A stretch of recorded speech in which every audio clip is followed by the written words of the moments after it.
ಶ್ರೀ ಗಣಪತಿ ಶಾರದಾ ಗುರುಭ್ಯೋ ನಮಃ. ಯತ್ರ ಯೋಗೇಶ್ವರ ಕೃಷ್ಣೋ ಯತ್ರ ಪಾರ್ಥೋ ಧನುರ್ಧರಃ ತತ್ರ ಶ್ರೀ ವಿಜಯ ಭೂತಿರ್ಧ್ರುವಾನೀತಿರ್ಮತಿರ್ಮಮ. ಶ್ರೋತೃಗಳಿಗೆ ಶ್ರೀ ಅಳಸಿಂಗರಾಚಾರ್ಯ ವಿರಚಿತ ಶ್ರೀ ವ್ಯಾಸ ಮಹರ್ಷಿ ಪ್ರಣೀತ ಶ್ರೀಮನ್ ಮಹಾಭಾರತದ ಅನುಶಾಸನಿಕ ಪರ್ವದಲ್ಲಿ ಸ್ತ್ರೀಯರನ್ನು ಪರಿತ್ಯಾಗ ಮಾಡುವುದಕ್ಕೂ ಮಾಡದಿರುವುದಕ್ಕೂ ಕಾರಣಗಳಾದ ಗುಣದೋಷಗಳ ವಿವರಣೆ ಎಂಬ 59ನೆಯ ಅಧ್ಯಾಯಕ್ಕೆ ಸ್ವಾಗತ. ಈ ಹಿಂದಿನ ಅಧ್ಯಾಯಗಳಲ್ಲಿ ಮಾರ್ಕಂಡೇಯರು ನಾರದ ಮುನೀಂದ್ರರಲ್ಲಿ ಸ್ತ್ರೀ ಪುರುಷ ಸಂಬಂಧ ಕುರಿತಾಗಿ ಹಲವು ಗುಣದೋಷಗಳ ವಿಚಾರವಾಗಿ ಪ್ರಶ್ನಿಸುತ್ತಿದ್ದರು. ಆ ದೋಷಗಳಿಂದಾಗಿ ಹುಟ್ಟಿದಂತಹ ಮಕ್ಕಳಿಗೆ ಹವ್ಯ ಕವ್ಯಗಳಲ್ಲಿ ಇರುವ ಅಧಿಕಾರ ಹಾಗೂ ಸ್ತ್ರೀ ತಾನು ಕಾರಣಾಂತರದಿಂದ ಪರಪುರುಷ ಸಂಘವನ್ನು ಮಾಡಿದ್ದ ಪಕ್ಷದಲ್ಲಿ ಅದಕ್ಕಾಗಿ ಮಾಡಿಕೊಳ್ಳಬೇಕಾದ ಪ್ರಾಯಶ್ಚಿತ್ತತೆ, ಆ ಸಂದರ್ಭದಲ್ಲಿ ದೋಷವು ಪುರುಷರಿಗೆ ಹೆಚ್ಚು ಸ್ತ್ರೀಯರಿಗೆ ಹೆಚ್ಚು, ಈ ಎಲ್ಲ ವಿಷಯವಾಗಿಯೂ ನಾರದರು ಮಾರ್ಕಂಡೇಯರ ಅನುಮಾನಗಳನ್ನು ಪರಿಹರಿಸಿದ ನಂತರ ಇಲ್ಲಿ ಯಾವುದೇ ದೋಷದ ಕಾರಣದಿಂದಾಗಿ ಸ್ತ್ರೀಯರನ್ನು ಪರಿತ್ಯಾಗ ಮಾಡುವುದಕ್ಕೂ ಮಾಡದಿರುವುದಕ್ಕೂ ಕಾರಣಗಳಾದಂತಹ ಗುಣದೋಷಗಳ ವಿವರಣೆಯನ್ನು ಮಾರ್ಕಂಡೇಯರು ಕೇಳುತ್ತಿದ್ದಾರೆ. ನಾರದ ಮುನೀಂದ್ರ, ಸ್ತ್ರೀಯರ ಶಕ್ತಿಯನ್ನು ಪ್ರಭಾವವನ್ನು ನಿನ್ನಿಂದ ಕೇಳಿದೆನು. ಒಬ್ಬನು ಅನೇಕ ಭಾರ್ಯೆಯರನ್ನು ವರಿಸಿದ್ದಾಗ ಅವನ ಧರ್ಮವೇನು ಎಂಬುದನ್ನು ನನಗೆ ತಿಳಿಸಬೇಕು. ಪ್ರಸ್ತುತ ಭಾರತೀಯ ಸಮಾಜದಲ್ಲಿ ಈ ರೀತಿಯಾಗಿ ಹಲವು ಸ್ತ್ರೀಯರನ್ನು ವಿವಾಹವಾಗುವುದು ಆ ಬಹುಪತ್ನಿತ್ವವನ್ನು ನಿಷೇಧಿಸಲಾಗಿದೆ, ವಿಶೇಷವಾಗಿ ಹಿಂದೂಗಳಲ್ಲಿ. ಆದರೆ ಇಲ್ಲಿ ಇದು ಆ ಕಾಲದಲ್ಲಿ ಇದ್ದಂತಹ ಪದ್ಧತಿಯಾದ್ದರಿಂದ ಅನೇಕ ಭಾರ್ಯೆಯರನ್ನು ವರಿಸಿದ್ದಾಗ ಅವನ ಧರ್ಮವೇನು ಎಂಬುದನ್ನು ತಿಳಿಸಬೇಕು ಎಂದು ಕೇಳುತ್ತಾರೆ. ಅದಕ್ಕೆ ನಾರದರು ಹೇಳುತ್ತಾರೆ, ಅನೇಕ ಭಾರ್ಯೆಯರ ಸಂಭೋಗಗಳಲ್ಲಿ ಪ್ರವರ್ತಿಸುವ ಗೃಹಸ್ಥರು ತನ್ನ ಭಾರ್ಯೆಯರಲ್ಲಿ ಯಾವಳೊಬ್ಬಳನ್ನಾದರೂ ಋತುಕಾಲದಲ್ಲಿ ಅನುಭವಿಸದೆ ಬಿಟ್ಟು ಬಿಡುವ ಪಕ್ಷದಲ್ಲಿ ಅಂಥವನಿಗೆ ಗರ್ಭಹತ್ಯಾಪಾತಕವುಂಟು. ಅಂದರೆ ಹಲವು ಭಾರ್ಯೆಯರು ಇದ್ದ ಪಕ್ಷದಲ್ಲಿ ಪ್ರತಿನಿತ್ಯವೂ ಅವರೊಂದಿಗೆ ಸಂಭೋಗಿಸುವುದು ಸಾಧ್ಯವಿಲ್ಲದ ಮಾತು. ಆದರೆ ಯಾವ ಭಾರ್ಯ ಋತುಕಾಲವನ್ನು ಮುಗಿಸಿರುತ್ತಾಳೋ, ಋತುಕಾಲ ಸಮೀಪಿಸಿರುತ್ತದೆಯೋ, ಅಂದರೆ ಆಕೆ ರಜಸ್ವಲೆಯಾಗಿ ಮುಗಿಸಿರುತ್ತಾಳೆಯೋ, ಆ ಸಮಯದಲ್ಲಿ ಆಕೆಯಲ್ಲಿ ಕಾಮಾತುರತೆ ಹೆಚ್ಚಾಗಿರುತ್ತದೆ ಹಾಗೂ ಆಕೆ ಗರ್ಭಧಾರಣೆ ಮಾಡುವ ಸಾಧ್ಯತೆಯೂ ಹೆಚ್ಚಿರುತ್ತದೆ. ಆ ಸಂದರ್ಭದಲ್ಲಿ ಒಂದು ವೇಳೆ ಗಂಡನಾದವನು ಅವಳೊಡನೆ ಸೇರದೇ ಇದ್ದರೆ ಅಂಥವನಿಗೆ ಗರ್ಭಹತ್ಯಾಪಾತಕವುಂಟು. ಮುದುಕಿಯರು, ಬಂಜೆ, ವ್ರತವನ್ನು ಹಿಡಿದವಳು, ಮಕ್ಕಳು ಹುಟ್ಟಿ ಅದನ್ನು ಕಳೆದುಕೊಂಡವಳು, ಋತುವಾಗಿರದ ಕನ್ನಿಕೆ, ಹಲವು ಮಕ್ಕಳನ್ನು ಪಡೆದವಳು, ಇಂತಹ ಸ್ತ್ರೀಯನ್ನು ಪತಿಯು ಬಿಟ್ಟರೂ ಅವನಿಗೆ ಪಾಪ ಭಯವಿಲ್ಲ. ವ್ಯಾಧಿ ಪೀಡಿತನು ಹಾಗೆಂದ ಮಾತ್ರಕ್ಕೆ ಆತ ಬಿಟ್ಟು ಬಿಡಬೇಕೆಂದಲ್ಲ, ಇದು ಆಗಿನ ಕಾಲದ ಸ್ಥಿತಿಗತಿಗಳಿಗೆ ತಕ್ಕಂತೆ ಹೇಳುತ್ತಿರುವುದು. ವ್ಯಾಧಿ ಪೀಡಿತನು, ಸೆರೆಯಲ್ಲಿ ಇದ್ದವನು, ದೇಶಾಂತರಕ್ಕೆ ಹೋದವನು ತನ್ನ ಪತ್ನಿಯು ಋತುಕಾಲದಲ್ಲಿ ಇದ್ದಾಗಲೂ ಆಕೆಯೊಂದಿಗೆ ಸಮಾಗಮ ಮಾಡದೇ ಇದ್ದರೆ, ಆತ ವ್ಯಾಧಿ ಪೀಡಿತನಾಗಿದ್ದಾಗ, ಸೆರೆಯಲ್ಲಿ ಇದ್ದಾಗ, ದೇಶಾಂತರಕ್ಕಾಗಿ ಹೋಗಿದ್ದಾಗ ದೋಷಿಯಾಗುವುದಿಲ್ಲ. ಪರ್ವಕಾಲಗಳಲ್ಲಿ ಋತುಮತಿಯಾದ, ಅಂದರೆ ಪರ್ವಕಾಲಗಳಲ್ಲಿ ವಿಶೇಷವಾಗಿ ಸ್ತ್ರೀ ಸಂಭೋಗ ನಿಷಿದ್ಧ. ಆದ್ದರಿಂದ ಅಂತಹ ಸಮಯದಲ್ಲಿ ಋತುಮತಿಯಾದ ಪತ್ನಿಯನ್ನು ಸೇರದಿದ್ದರೂ ದೋಷವಿಲ್ಲ. ಮಾರ್ಕಂಡೇಯರು ಕೇಳುತ್ತಾರೆ, ನಾರದ, ವೇಶ್ಯಾಸ್ತ್ರೀಯಲ್ಲಿಯೂ ಇತರರಲ್ಲಿ ಗೌಡಿಯರಾಗಿರುವ ಸ್ತ್ರೀಯರಲ್ಲಿಯೂ ಒಬ್ಬನಿಗೆ ಮಕ್ಕಳು ಹುಟ್ಟಿದರೆ ಅವರು ಯಾರಿಗೆ ದಾಯಾದರೆಣಿಸಿ ಬಂಧುತ್ವವನ್ನು ಕೊಂಡಾಡಬೇಕು? ಆಗ ನಾರದರು ಹೇಳುತ್ತಾರೆ, ವೇಶ್ಯಾಸ್ತ್ರೀಯಲ್ಲಿ ಹುಟ್ಟಿದವನು ತನ್ನ ತಾಯಿಯು ಯಾವ ಪುರುಷನ ಸಂಬಂಧದಿಂದ ತನ್ನನ್ನು ಹಡೆದಳೋ ಅವನ ಮಗನೆನಿಸುವನು. ಬೆಲೆಗೆ ತೆಗೆದ ಮಕ್ಕಳು ಕೃತ್ರಿಮ ಪುತ್ರರೆಂದು, ದತ್ತು ತೆಗೆಯಲ್ಪಟ್ಟವರು ದತ್ತಪುತ್ರರೆಂದು ಕರೆಯಲ್ಪಡುವರು. ಮಾರ್ಕಂಡೇಯರು ಕೇಳುತ್ತಾರೆ, ಮುನೀಂದ್ರ, ವೇಶ್ಯಾಸ್ತ್ರೀಯರಲ್ಲಿ ಪುರುಷರ ಪ್ರವೇಶಕ್ಕೆ ವ್ಯವಸ್ಥೆಯಿಲ್ಲ ಎಂಬುದು ಸಿದ್ಧವು. ಒಂದೇ ಸಮಯದಲ್ಲಿ, ಅಂದರೆ ಒಂದೇ ದಿನದಲ್ಲಿ ಆಕೆ ಬೇರೆ ಬೇರೆ ಪುರುಷರೊಂದಿಗೆ ಸಂಘ ಮಾಡುವ ಸಾಧ್ಯತೆಯೂ ಇರುತ್ತದೆ. ಹಿಂದಿನ ಕಾಲದಲ್ಲಿ ವೇಶ್ಯಾಸ್ತ್ರೀಯರು ಕೆಲವೊಂದು ನಿಯಮಗಳನ್ನು ಅನುಸರಿಸುತ್ತಿದ್ದರು. ಒಂದಷ್ಟು ದಿನಗಳವರೆಗೆ ಅವರು ಒಬ್ಬ ಪುರುಷನಿಗೆ ನಿಷ್ಠರಾಗಿರುತ್ತಿದ್ದರು. ತದನಂತರದಲ್ಲಿ ತಮ್ಮ ನಿಷ್ಠೆಯನ್ನು ಬದಲಾಯಿಸುತ್ತಿದ್ದರು. ಆದರೂ ಪುರುಷ ಪ್ರವೇಶಕ್ಕೆ ಯಾವುದೇ ಒಂದು ವ್ಯವಸ್ಥೆ ಇಲ್ಲವೆಂದೇ ಇಲ್ಲಿ ಮಾರ್ಕಂಡೇಯರು ಹೇಳುತ್ತಿದ್ದಾರೆ. ಅಂತಹ ಸ್ತ್ರೀಯರಲ್ಲಿ ಗರ್ಭವುಂಟಾಗಿ ಅವಳು ಮಗನನ್ನು ಕೆತ್ತರೆ ಅವನು ಯಾವ ಪುರುಷನ ಮಗನೆಂದು ಹೇಳಬೇಕು? ನಾರದರು ಹೇಳುತ್ತಾರೆ, ಋತುಕಾಲದಿಂದ ಶುದ್ಧರಾಗಿರುವ ಸ್ತ್ರೀಯರಲ್ಲಿ ಯಾವ ಪುರುಷನು ಸೇರುವನೋ ಅವನೇ ಆ ಗರ್ಭದ ತಂದೆ ಎಂದು ಹೇಳಬೇಕು.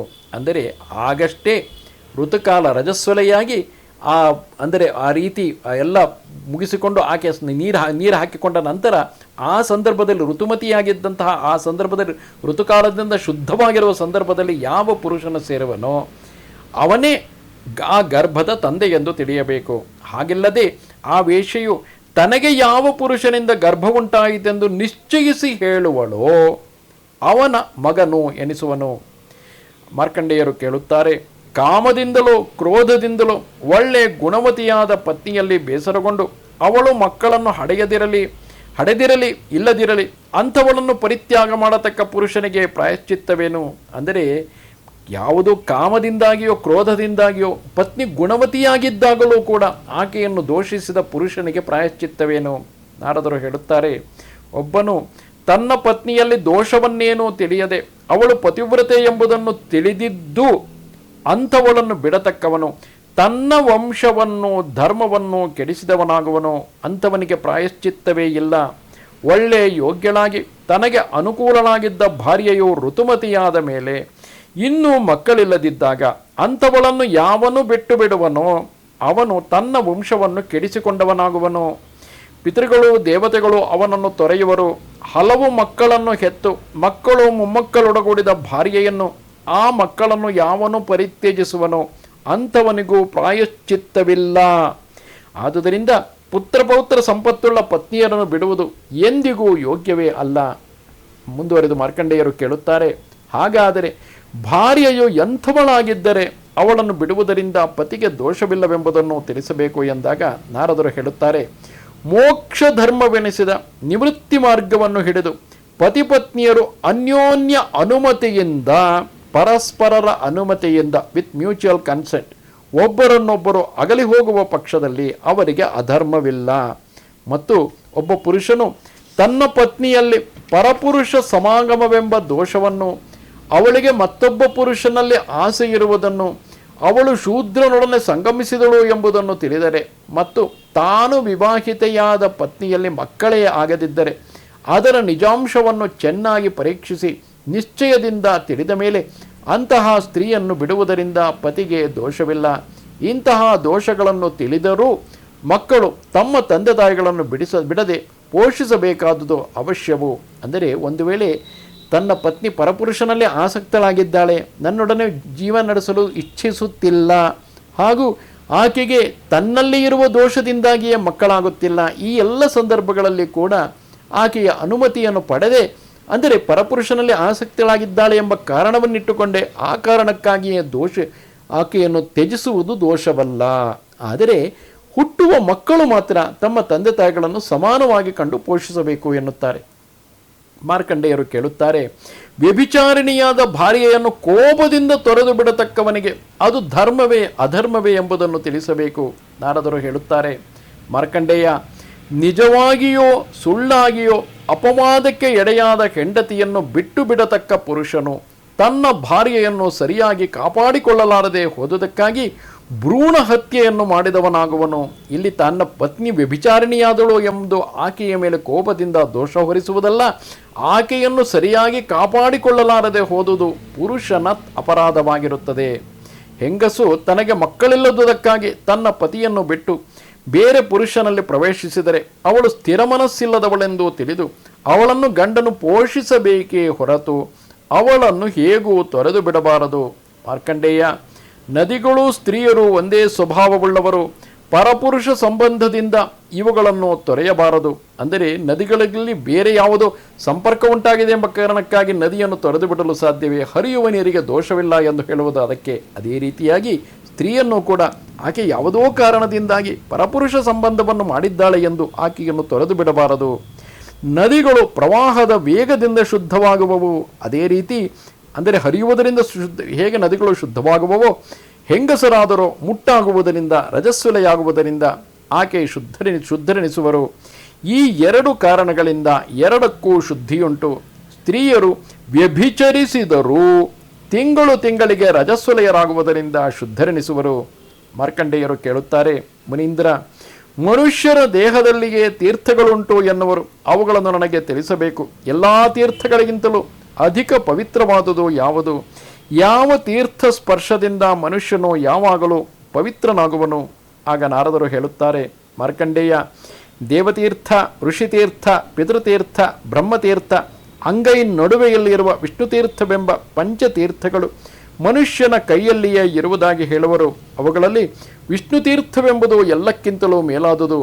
ಆ ವಿಷ್ಣು ತೀರ್ಥದಲ್ಲಿ ಆಚಮನ ಮಾಡುವುದರಿಂದ ಚತುರ್ವರ್ಣದವರೆಗೂ ವಂಶವೃದ್ಧಿ ಉಂಟಾಗುವುದು. ಆ ಕಾರಣದಿಂದಾಗಿಯೇ ತೀರ್ಥವನ್ನು ಹಾಕಿಕೊಳ್ಳುವಾಗ ಅಂಗೈ ಮಧ್ಯದಲ್ಲಿ ಹಾಕಿಕೊಳ್ಳುತ್ತೇವೆ, ಅದನ್ನೇ ವಿಷ್ಣು ತೀರ್ಥವೆನ್ನುತ್ತಾರೆ. ಅದರಂತೆಯೇ ಪಿತೃದೇವ ಕಾರ್ಯಗಳು ಕೂಡ ಇಹಕ್ಕೂ ಪರಕ್ಕೂ ಶ್ರೇಯಸ್ಕರವಾದವುಗಳು. ಮಾರ್ಕಂಡೇಯರು ಕೇಳುತ್ತಾರೆ, ನಾರದ, ಕಾಮಕ್ಕೊಳಗಾದ ಪುರುಷರಲ್ಲಿ ನಿರ್ಬಂಧವಿಲ್ಲದೆ ಸೇರಬಹುದಾದ ಸ್ತ್ರೀಯರು ಯಾರು? ಇನ್ನು ಬೇರೆ ಯಾವ ಸ್ತ್ರೀಯರಿಗೆ ಪುರುಷ ಸಮಾಗಮದಲ್ಲಿ ನಿರ್ಬಂಧವಿಲ್ಲ ಎಂಬುದನ್ನು ನನಗೆ ತಿಳಿಸಬೇಕು. ಆಗ ನಾರದರು ಹೇಳುತ್ತಾರೆ, ಪಾಶು ಅಂದರೆ ಸ್ವತಂತ್ರವಾಗಿರತಕ್ಕವಳು, ವೇಶ್ಯೆ, ನಟಿ, ಗೊಲ್ಲಿತಿ, ನೇಯ್ಗೆಯವಳು, ಚಿಪ್ಪಿಗರವಳು, ಕಿರಾತಿ, ಶಬರಿ ಮೊದಲಾದ ಮ್ಲೇಚ್ಛ ಜಾತಿಯ ಹೆಂಗಸರು, ನರ್ತಕಿ, ಇಂಥವರಿಗೆ ರತಿಯಲ್ಲಿ ನಿರ್ಬಂಧವಿಲ್ಲ. ಯಾವ ಪುರುಷನೊಂದಿಗೆ ಬೇಕಾದರೂ ತಮ್ಮ ಸ್ವಇಚ್ಛೆಗಿಂತ ಅವರು ಸೇರಬಹುದು. ಮಾರ್ಕಂಡೇಯರು ಕೇಳುತ್ತಾರೆ, ಹಾಗಾದರೆ ಇಂತಹ ಸ್ತ್ರೀಯರಲ್ಲಿ ಎಲ್ಲ ವರ್ಣದವರಿಗೂ ಹುಟ್ಟತಕ್ಕ ಮಕ್ಕಳು ಯಾರಿಗೆ ಸಂಬಂಧಪಡುವರು? ಯಾರ ದಾಯಭಾಗಕ್ಕೆ ಅರ್ಹರು? ನಾರದರು ಹೇಳುತ್ತಾರೆ, ಮಾರ್ಕಂಡೇಯ, ಅಂತಹ ಸ್ತ್ರೀಯರನ್ನು ಯಾರು ನಿಯತವಾಗಿ ಪರಿಗ್ರಹಿಸುವರೋ ಅಂತಹ ಪುರುಷರಿಗೆ ಅವರು ಮಕ್ಕಳೆನಿಸುವರು. ಆದರೆ ಸಿಕ್ಕಿದ ಹಾಗೆ ಎಲ್ಲರಲ್ಲಿಯೂ ಸೇರತಕ್ಕ ಸ್ತ್ರೀಯರ ಗರ್ಭದಲ್ಲಿಟ್ಟ ಬೀಜವು ವಿಫಲವು. ಅಂದರೆ ಅಂತಹ ಸ್ತ್ರೀಯರನ್ನು ಯಾರಾದರೂ ತಾನು ಇಟ್ಟುಕೊಂಡಲ್ಲಿ, ಅಂದರೆ ತನ್ನ ವಶದಲ್ಲಿ ಇಟ್ಟುಕೊಂಡಲ್ಲಿ ಅಥವಾ ವಿವಾಹವಾಗಿ ಸ್ವೀಕರಿಸಿದಲ್ಲಿ ಆಗ ಹುಟ್ಟಿದ ಮಕ್ಕಳು ಮಾತ್ರವೇ ತಂದೆಗೆ ಸೇರುತ್ತಾರೆಯೇ ಹೊರತು ಸ್ವತಂತ್ರರಾಗಿ ಇದ್ದು ಬೇರೆ ಬೇರೆ ಪುರುಷರು ಅಲ್ಲಿ ಬೀಜವನ್ನು ನೆಡುತ್ತಿದ್ದ ಪಕ್ಷದಲ್ಲಿ ಆಗ ಹುಟ್ಟುವ ಮಕ್ಕಳು ಯಾರಿಗೂ ಸೇರುವುದಿಲ್ಲ. ಮಾರ್ಕಂಡೇಯರು ಕೇಳುತ್ತಾರೆ, ನಾರದ, ಸಿಕ್ಕಿದ ಸ್ತ್ರೀಯರಲ್ಲಿ ಪ್ರವೇಶಿಸುತ್ತಾ ಅಯೋಗ್ಯರೆನಿಸಿಕೊಂಡು ವೇದ ಬಾಹಿರರಾಗಿದ್ದವರಿಗೂ ಆಯುಧವನ್ನು ಹಿಡಿದು ಜೀವಿಸತಕ್ಕವರಿಗೂ ಹವ್ಯ ಕವ್ಯಗಳಲ್ಲಿ ಪಾತ್ರತೆಯುಂಟೆ? ಅವರ ಮೂಲಕವಾಗಿ ಕೊಟ್ಟ ಹವ್ಯ ಕವ್ಯಗಳ ಪರಿಣಾಮವೇನು? ನಾರದರು ಹೇಳುತ್ತಾರೆ, ಮುನೀಂದ್ರ, ಗಾಯತ್ರಿ ಜಪವಿಲ್ಲದ ಬ್ರಾಹ್ಮಣರು ಹವ್ಯ ಕವ್ಯಗಳಿಗೆ ಯೋಗ್ಯರೇ ಅಲ್ಲ. ಅಂತಹ ಭ್ರಷ್ಟರಿಗೆ ಅನ್ನವನ್ನು ಇಡುವುದು ಶೂದ್ರರಿಗೆ ಇಟ್ಟಂತೆಯೇ ನಿಷ್ಫಲವಾಗುವುದು. ಮಾರ್ಕಂಡೇಯರು ಕೇಳುತ್ತಾರೆ, ನಾರದ ಮುನೀಂದ್ರ, ಧರ್ಮಕಾರ್ಯದಲ್ಲಿ ಪ್ರವರ್ತಿಸತಕ್ಕವರಿಗೂ ನಡುವೆ ಮನಸ್ಸು ಮೋಹಕ್ಕೆ ಈಡಾಗುವುದುಂಟು. ಆಗಲೂ ಅಂತಹ ಧರ್ಮಕ್ಕೆ ವಿಘ್ನವು ಬಾರದಂತೆ ನಡೆಯುವುದು ಹೇಗೆ? ನಾರದರು ಹೇಳುತ್ತಾರೆ, ಹೆಣ್ಣು ಹೊನ್ನು ಇವೆರಡೂ ಸಮಾನವೇ. ಏಕೆಂದರೆ ಇವೆರಡೂ ಮನುಷ್ಯರಿಗೆ ಶ್ರೇಯಸ್ಸಿನಲ್ಲಿ ಮೋಹವನ್ನು ಉಂಟು ಮಾಡತಕ್ಕವು. ಸ್ತ್ರೀಯರು ರತಿಯಲ್ಲಿ ಆಸೆಯನ್ನು ಹುಟ್ಟಿಸಿ ಪುರುಷರ ಮನಸ್ಸನ್ನು ಅಪಹರಿಸುವರು. ಹಣವು ಸುಖದಾಸೆಯನ್ನು ಹುಟ್ಟಿಸಿ ಧರ್ಮಕ್ಕೆ ವಿಘ್ನವನ್ನು ತರುವುದು. ಆದುದರಿಂದ ಕೇವಲ ಧರ್ಮನಿಷ್ಠರಾದ ಶ್ರೋತ್ರಿಯರೇ ಹವ್ಯ ಕವ್ಯಗಳಿಗೆ ಅರ್ಹರು. ಅವನ್ನು ಕೊಡುವುದಕ್ಕೂ ಗ್ರಹಿಸುವುದಕ್ಕೂ ಅವರೇ ಅರ್ಹರು. ಸಾಧುವಾದ ಶ್ರೋತ್ರಿಯರಲ್ಲಿ ಕೊಟ್ಟ ದಾನವು ಅಗ್ನಿಯಲ್ಲಿ ಆಹುತಿ ಮಾಡಿದುದಕ್ಕೆ ಸಮಾನವು. ಮಾರ್ಕಂಡೇಯರು ಕೇಳುತ್ತಾರೆ, ನಾರದ, ವೇದಾರ್ಥಗಳನ್ನು ಬಲ್ಲವರಾಗಿ ಒಳ್ಳೆಯ ಶ್ರೋತ್ರಿಯರ ಕುಲದಲ್ಲಿ ಹುಟ್ಟಿದವರು ಕೂಡ ತಮ್ಮ ಕುಲಧರ್ಮವಾದ ವೇದ ವಿದ್ಯೆಯನ್ನು ಬಿಟ್ಟು ವಾಣಿಜ್ಯ ಮೊದಲಾದ ಪರಧರ್ಮಗಳನ್ನು ಅವಲಂಬಿಸುವರಲ್ಲವೇ? ಇದಕ್ಕೆ ಕಾರಣವೇನು? ನಾರದರು ಹೇಳುತ್ತಾರೆ, ಮುನೀಂದ್ರ, ಮೊದಲು 4 ವರ್ಣಗಳು ಎಂದರೆ ಆ ವರ್ಣ ಧರ್ಮಗಳು ಅಭಿಜ್ಞರಾದ ಬ್ರಾಹ್ಮಣರಲ್ಲಿಯೇ ಒಪ್ಪಿಸಲ್ಪಟ್ಟವು. ಅದರ ಮೇಲೆ ಎಲ್ಲ ವರ್ಣದವರು ತಮ್ಮ ತಮ್ಮ ವೃತ್ತಿಗಳನ್ನು ಪ್ರತ್ಯೇಕಿಸಿ ಒಂದರೊಡನೆ ಒಂದನ್ನು ಸಂಕರಗೊಳಿಸದೆ ಆ ಬ್ರಾಹ್ಮಣರ ಮೂಲಕವಾಗಿಯೇ ವಿಭಾಗಿಸಿಕೊಂಡು ತಾವು ಅದನ್ನು ಅನುಸರಿಸಬೇಕಾಗಿದ್ದಿತು. ಅಂದರೆ ಮೂಲದಲ್ಲಿ ಎಲ್ಲರೂ ಕೂಡ ಬ್ರಾಹ್ಮಣ ವರ್ಣವನ್ನೇ ಅನುಸರಿಸುತ್ತಿದ್ದವರಾಗಿದ್ದರು. ತದನಂತರದಲ್ಲಿ ಅಂದರೆ ಶಸ್ತ್ರಧಾರಿಯಾದವನು ಕ್ಷತ್ರಿಯನಾಗುತ್ತಾನೆ, ಆ ಪಶುಸಂಗೋಪನೆ ಹಾಗೂ ವ್ಯಾಪಾರ ವಾಣಿಜ್ಯಗಳಲ್ಲಿ ತೊಡಗಿದವನು ವೈಶ್ಯನಾಗುತ್ತಾನೆ, ಹಾಗೂ ಸಂಬಳಕ್ಕಾಗಿ ಬೇರೆಯವರಿಗೆ ತನ್ನ ಸೇವೆ ನೀಡುವವನು ತಾನು ಶೂದ್ರನೆನಿಸಿಕೊಳ್ಳುತ್ತಾನೆ. ಪುತ್ರ ಸಂತಾನವನ್ನು ಪಡೆಯಲು ಅಪೇಕ್ಷೆಯುಳ್ಳ ಬ್ರಾಹ್ಮಣರಲ್ಲಿ ಗರ್ಭಾಧಾನವೇ ಮೊದಲಾದ ಎಲ್ಲ ಮಂತ್ರ ಸಂಸ್ಕಾರಗಳನ್ನು ಹೊಂದಿ ಹುಟ್ಟಿದವರು ತಮಗೆ ನಡೆದ ಸಂಸ್ಕಾರಗಳನ್ನು ಅನುಸರಿಸಿ ಆಯಾ ವೃತ್ತಿಗಳನ್ನೇ ಅವಲಂಬಿಸಿದವರು. ಆಗ ಮಾರ್ಕಂಡೇಯರು ಕೇಳುತ್ತಾರೆ, ವೇದಜ್ಞರಲ್ಲಿ ಹುಟ್ಟಿ ವೇದಾಧ್ಯಯನ ಸಂಸ್ಕಾರವಿಲ್ಲದವರು, ವೇದವನ್ನು ತಿಳಿಯದವರಲ್ಲಿ ಹುಟ್ಟಿಯೂ ಎಲ್ಲ ಸಂಸ್ಕಾರಗಳನ್ನು ಹೊಂದುವವರು ಉಂಟಲ್ಲವೇ? ಇದು ಹೇಗೆ ಎಂದಾಗ ನಾರದರು ಹೇಳುತ್ತಾರೆ, ವೇದಾಧ್ಯಯನವುಳ್ಳವನಿಗೆ ಉಪನಯನಾದಿ ಸಂಸ್ಕಾರಗಳಿಲ್ಲದಿದ್ದರೂ ಅವನು ವೈದಿಕನೆಂದು ಗ್ರಹಿಸಲ್ಪಡಲು ಅರ್ಹತೆಯುಳ್ಳವನೇ. ಶುದ್ಧ ವಂಶದಲ್ಲಿ ಹುಟ್ಟಿದವನು ಒಳ್ಳೆಯ ವಿದ್ವಾಂಸರಿಗೆ ಸಮಾನನಾದ ವೈದಿಕನೇ. ಹಾಗಿಲ್ಲದೆ ವೇದಾಧ್ಯಯನವಿಲ್ಲದವನಿಗೆ ಹುಟ್ಟಿದವನು ವೈದಿಕ ಸಂಸ್ಕಾರಗಳಿಲ್ಲದವನೇ ಆಗುವನು. ಅಂಥವನು ವೇದಜ್ಞನಾಗಿದ್ದರೂ ವೇದ ಬಾಹ್ಯನೇ. ಮೊದಲು ವೇದದ ರಾಶಿಯಲ್ಲಿಯೇ ಹುಟ್ಟಿದವರು ವೇದ ಮಂತ್ರದಿಂದ ಸಂಸ್ಕರಿಸಲ್ಪಟ್ಟಿರುವುದರಿಂದ ಅವರಿಂದ ಮುಂದೆ ಹುಟ್ಟಿದವರು ತಮ್ಮ ಬ್ರಾಹ್ಮಣ ಕುಲವನ್ನು ಧರಿಸಲು ಅರ್ಹರೇ ಆಗಿರುವರು.